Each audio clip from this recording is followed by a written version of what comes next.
आज आम्ही 14 किलोमीटर पायी चालून एक भन्नाट धरण पाहायला निघालो. हा प्रवास सोपा नव्हता, पण शेवटी जे पाहिलं ते भन्नाटच.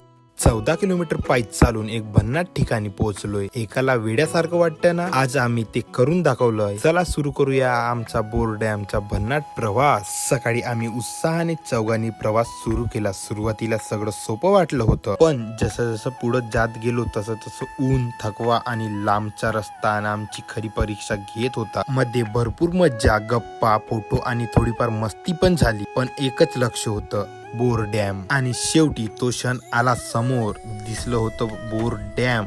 इतकं सुंदर दृश्य पाहिल्यावर सगळी मेहनत एका क्षणात वसूल झाली. थंड वारा, शांत पाणी आणि आजूबाजूचा निसर्ग, याला शब्दच नाही. इथे आम्ही भरपूर फोटो काढले, व्हिडिओ शूट केले आणि त्याच सुंदर क्षणाचा मनापासून आनंद घेतला. काही ठिकाण फक्त पाण्यासाठी नसतात, ती मनात कायमसाठी साठवून ठेवण्यासाठी पण असतात. जर तुम्हाला ह्या बोर डॅमचा व्लॉग पाहायला आवडला असेल तर व्हिडिओला लाईक आणि तुमच्या मित्रांसोबत शेअर करा आणि फॉलो करायला विसरू नका. भेटूया पुढच्या भन्नाट प्रवासात.